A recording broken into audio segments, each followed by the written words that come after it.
Hi everyone, welcome to another tutorial.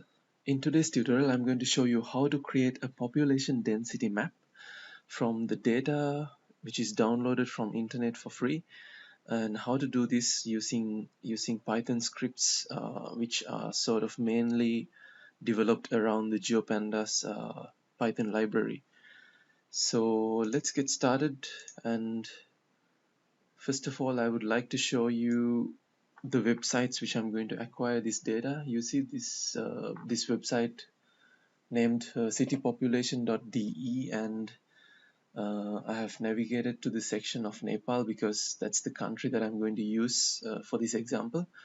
And over here you can see actually some information about the population census which has been carried out in year 2001 and then year 2011. So most probably I might use the latest data, which is 2011 data, for this exercise. So, and here you can see actually the data has been grouped by the name of each district.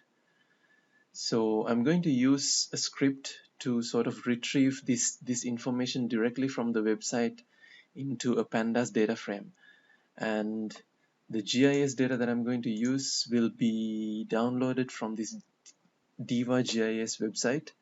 And as you can see over here, I have selected the country Nepal, and I'll be downloading the administrative areas, specifically the districts. So as you can see, I'm using Spider as my code editor, and I hope that you have already installed Spider by now if you have been following my tutorials for quite some time. In case if you do not know how to install Spider and configure it through the installation of Anaconda distribution, check this tutorial out.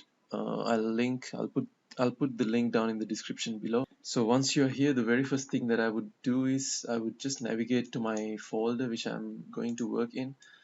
That one you can select it from here, and once you are inside that folder, just make sure that you're actually in the File Explorer tab over here.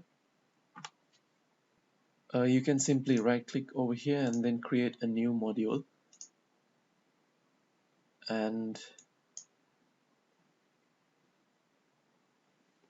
I'm going to name this module as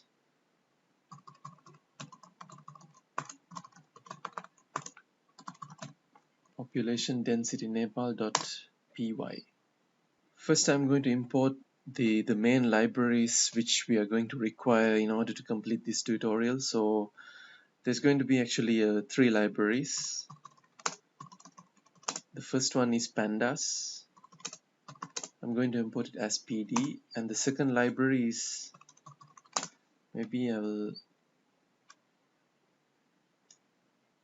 increase the size of the font so it'll be easily visible for you guys.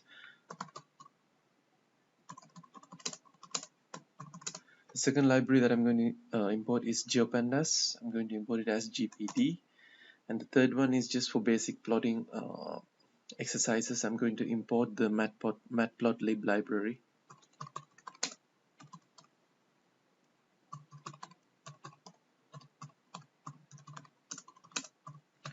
as PLT. Once you have done this, you can just simply hit F5 just to run the command to make sure that your code is your libraries got imported without any issue. And alright, now actually it's one functionality of pandas that you can directly read stuff from the internet, I mean from a website. So you can actually use the command pandas.read.html in order to do that. So that's what I'm going to do right now, and I'm going to create a variable called data, and we can use this data equals pd dot read html, and over here what you need to do is you have to specify the web address. So I can just simply go over here, copy this,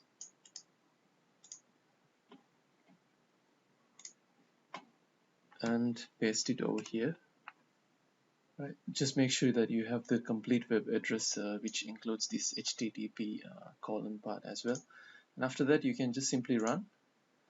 And now first of all, now before anything, I'll just let you have a look at this table again. You can see the structure of the table. It has 5 different columns, and then it has this multiple number of rows. So once we do this, actually this data sort of get imported and saved into this variable called data. Now you can see that we have a variable called data over here, but then it's of the type list. And if I open this one, it's just actually not going to show me any specific data, because everything is actually sort of contained in a list. So what we need to do is we need to sort of extract this data from this list and save it into another variable in the form of a pandas data frame. So I'm just going to use a simple for loop in order to do that. So we can say something like for population data in data. Now this data refers to the same variable over here. And then I'm simply asking it to print the data, print the population data, and then we can run this one and see what happens. Alright, now you can see that we created another variable called population data, and then that population data belongs to the type of data frame. So if I open this one, now you can see that we sort of retrieve the data, maybe not perfectly, but we sort of managed to retrieve the data from the website into a pandas, into a data frame, as you can see over here. If I compare this side by side, you can see that we have this name column, we have the native, status, population, census, and then there is another column which is called unnamed 5, which I cannot see over here. So it's quite natural that these kind of unwanted information will sort of appear in your final data frame. So it's up to us to sort of clean this out and only take the relevant parts which are necessary to us. So the next thing that I'm going to do is that, since I'm going to actually run this code at multiple locations, since I'm doing a tutorial, I'll be running this code again and again at every step that I'm going to demonstrate. So I don't want to have the small lag that I observe whenever I actually call the data directly from this website. So instead, what I'm going to do is I'm just going to save this information into a table into Excel file, and then whenever I run the command, I'll actually directly call the information directly from that Excel file rather than calling them from this website. Let's save this population data into Excel file. How do we do that? We can just simply say population data dot to. Make sure you put the R sign over here so that it recognizes this to be a path instead of something else. And I'll name this as population pop xlsx.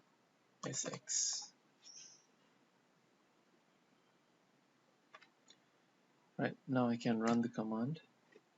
Now if I navigate to the folder, you can see that we already created this Excel file called pop, P-O-P, which basically looks something like this.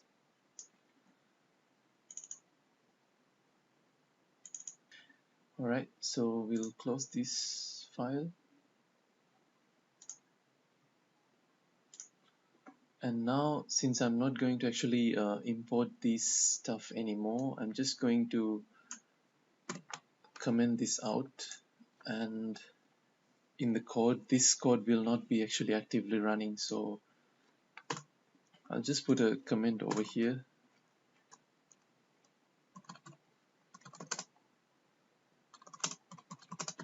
And you can just highlight the whole thing and then press Ctrl 1 to either make it active, or you can press Ctrl 1 again to sort of comment that out again so that when we run the command, these lines will sort of be ignored. So now I'm going to actually directly read the data that we downloaded from the Excel file, and I'm going to save that into a variable called population data, which is equal to pd read Excel. That's exactly going to be this one. Alright, now we can run. Alright, now if I open this population data, you can even visually see it over here, or if not, you can just even come to your console and type population data, and then you can sort of get an idea about the elements. And if you like to just see the columns,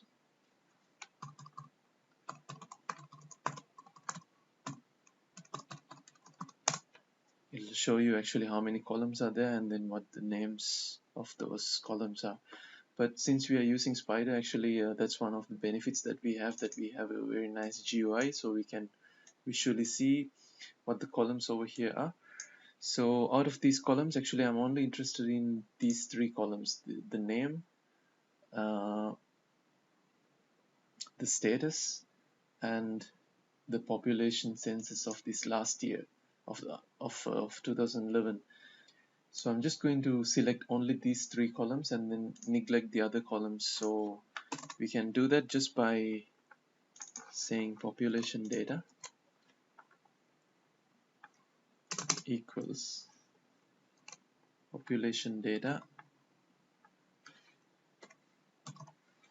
and you put double brackets over here because you are selecting more than one column. If you were to select only one column, just one square bracket would be sufficient. So in this case, the names of the columns are name. Just going to copy it from here. The second column was status, which actually had the information explaining whether it was a district or it was another element. And then I'm also going to select this population census of 2011 column. Alright, now we can run the command again. Now if I open this population data, you'll see that we sort of stripped out the unwanted information. So that's how we do that. I'm also actually, just for my own convenience, I'm going to rename rename the headings of this column. Over here it shows the population census, but the names, the headings of the column seems a bit crowded to me, so I'm just going to show you how to rename the columns. So you can say that population data dot rename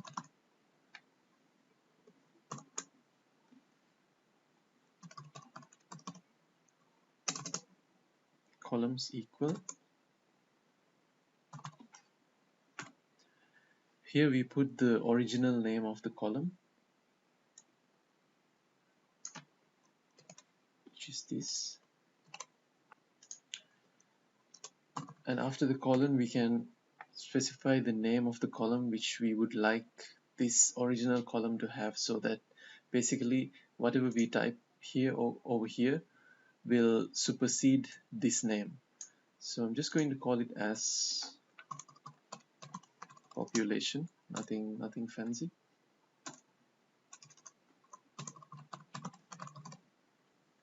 Alright, now that we can run this one. And now if I open this, you can see that actually it still did not get changed, because this is sort of a temporary call that we do.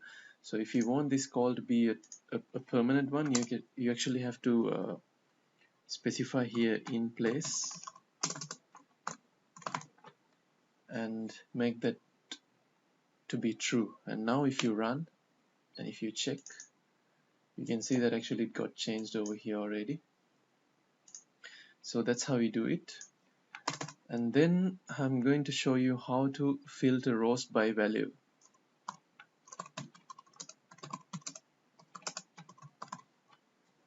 Now what do I mean by this? if you open this variable, you can see that under status there are these districts, there are these rural municipalities, and then there are these national parks. But I'm only interested in actually isolating the districts, and I'm just sort of going to filter everything out based on the value of this column. That's the value. The value that I'm referring to is actually district. So what I'm going to do is basically I'm just going to extract every row along with the name and the population, which corresponds to a district. Because that's what I'm interested in. I'm not interested in the municipalities or rural municipalities. So you can actually do a simple filter operation from here in this way. Population data, that's equal to population data.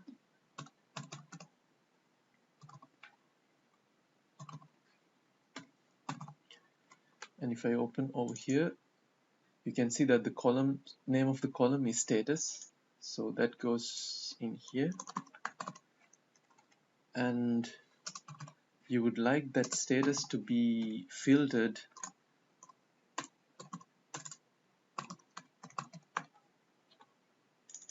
based on the value, which is called district. Basically what I mean by value is over here the value is basically a string. What that string refers to over here is actually district. Change the bracket to be over here, and let's run this command. And now you can see that we sort of isolated the information of only the districts. You see, now you can even type population data over here and see there are 77 districts. I'm not so sure about this, whether there are actually 77 districts in Nepal or not, but that's what the information gave us when we sort of isolated the 77 districts over here. Alright, so that worked quite alright. And next I'm going to actually show you how to create an empty column.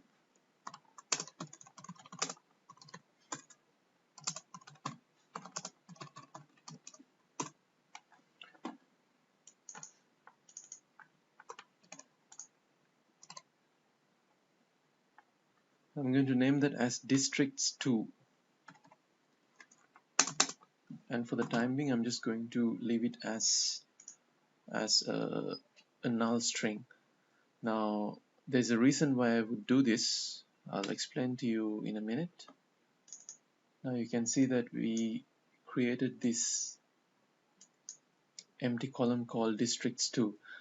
The reason why I would like to do this is actually, you see that, so to me it appears like first they have indicated how these characters actually should be spelled in their own native language, but then they have actually tried to put these accent marks just to make it easier for the reader to precisely pronounce it.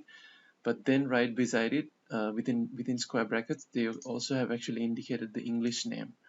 So the first one is actually going to be of no use for me, because later I'm going to merge this data a lot with the GIS data that we downloaded from this from the Diva GIS website, and the names of the districts are actually going to be in English rather than it being in this particular format, which is sort of unique to this website from what I see. So now what I'm going to do is actually I'm just going to run a for loop through each of these districts and identify the cases where they have this kind of specially structured characters. And if there is a setting like this, I'm just going to extract only the English word and then copy it over here. And if it's just the English word over here, for example, you see over here there is no separate word which expresses how to sort of pronounce it in their own language. So in a case like this, I would just directly copy this into this cell. But in a case like this, I would actually just go for the thing which is inside the bracket and then copy it over here, because to me it seems like that's how you would actually write that name in English rather than employing these special characters. So there are a couple of tricks that we might need to do in order to do that. So what I'm going to do is I'm just going to run a simple for loop.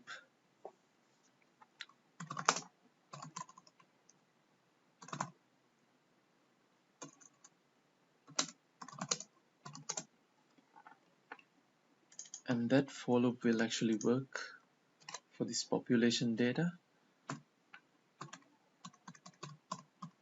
And I'm going to iterate through the rows. Alright, so the way to explain this would be actually when you're iterating through the rows, what I'm going to do first is actually to check in each row whether it contains this the beginning of the square bracket and the ending of the square bracket. As you can see that structure is quite unique for every case where you find the names in doubles.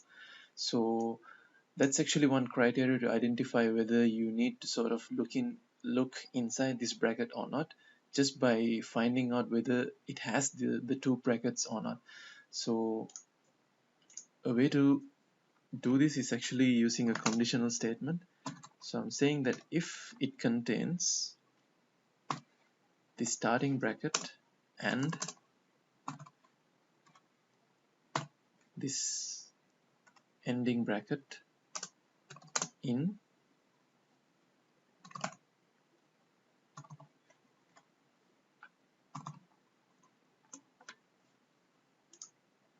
and we are going to check that inside this name, in this name column.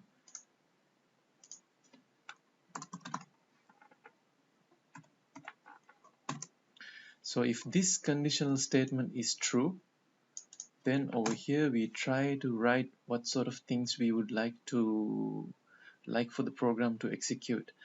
So I'll just show you a quick example over here. For example, if I create a variable called a, and then I give a variable called geodelta to that. It's a string, it's a temporary string.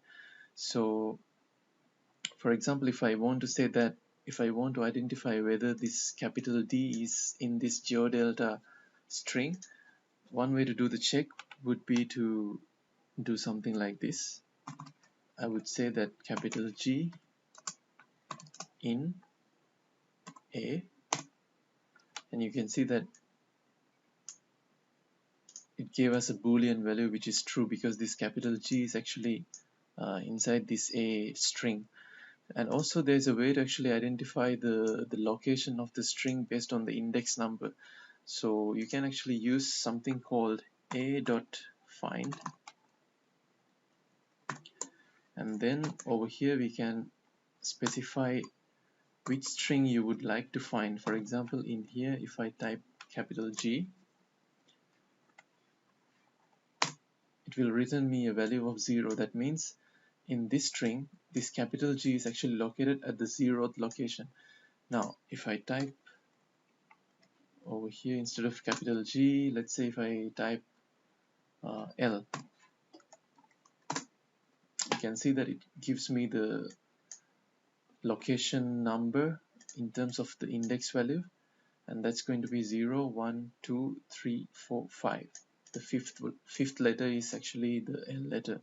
So I'm just going to use the same technique just in order to identify where exactly these where exactly the location of these two brackets are. So I'm just going to write that as start index. That's going to be row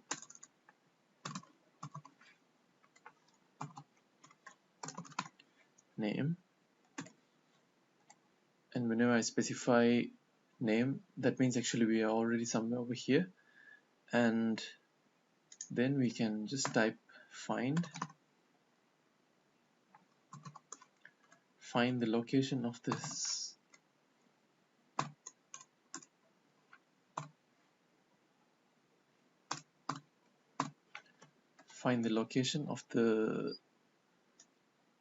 place where we open the bracket. So for example over here, that location is over here, and then I'm just going to put another variable called end index, and that ending index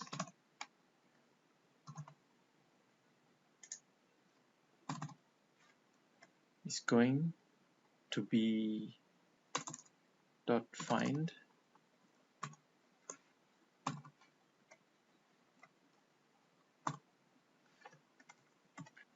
alright, get rid of this. Okay, now if I run this command, you will see that there's this new variable called starting index, and there's this new variable called end index. This one is 9, this one is 19. And as you can see over here, now we ran through a loop. Alright, now coming back to this example which I showed you over here, if I actually would like to have this whole string generated again, I can say something like a followed by the specification of my starting index, and it's 0, 1, 2, 3, 4, 5, 6, 7. You can see that actually we get everything except for the last letter. So if you actually would like to have the whole string printed over here, even though your corresponding identification over here, that is the index number, is 7, you still have to actually jump one ahead, and you have to specify this as 0 to 8, which will actually generate the full name. So I'm just going to employ the same concept over here, and I'm just going to say something like this: population data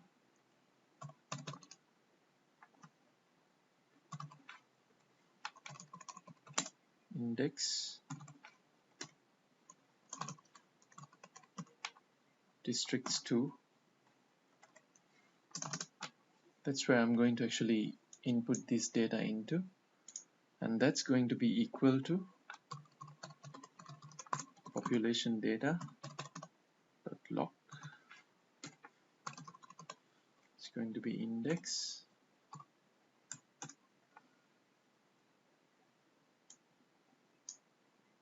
followed by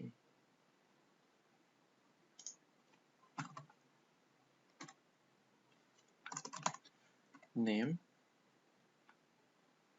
and now here when I have to specify the index, my start index is actually going to be the starting index without any issue, and this is going to be end index plus 1. Alright, now let's run this command and see what happens. Open up population data, and you see that we sort of managed to extract everything inside the square brackets over here. So now you still see actually we don't need to actually have these square brackets over here. So I'm just going to make a slight change in the way we acquire the data over here. So instead of actually starting exactly from the square bracket, we can sort of jump one ahead and start precisely from the correct word. And the ending index, we don't need to sort of specify we can keep this as the index of the square bracket, so that it will actually reduce it down by 1 unit and give us the correct name. So for example, if I run this now, we can see that it accurately extracted this data, which stays over here, into this. But you still see actually some gaps over here, because now this command was this statement was actually written only if there were these brackets in the rows, but then for the cases where the brackets are not to be found, you see that it does nothing. So we can just simply put an else statement and say that population data dot log index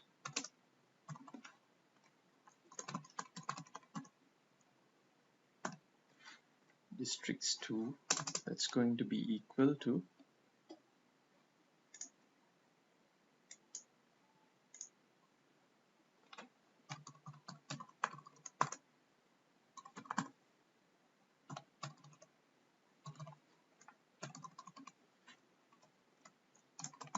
over here. It's just name without any specification of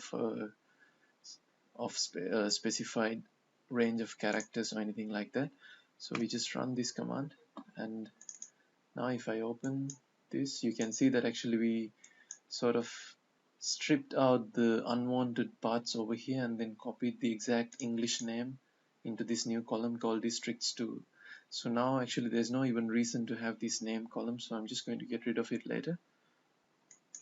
And even this district actually just shows that it's a district, so I'm just going to create a new, I'm just going to modify this variable to have only this population and then this districts 2 columns.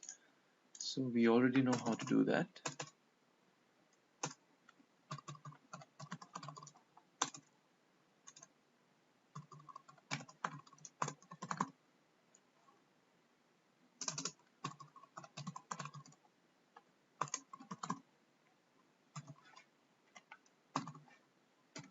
First we specify the names of the columns. One is population, the other one is districts 2.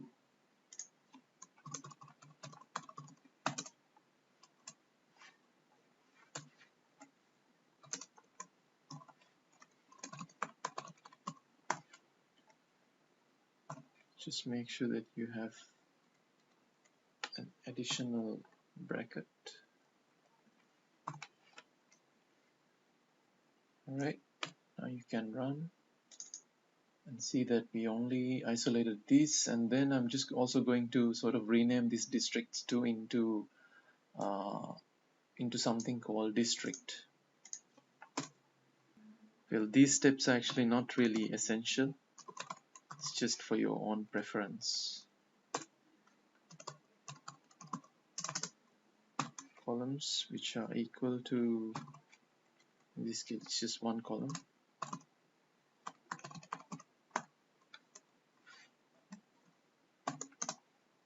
that shall be renamed as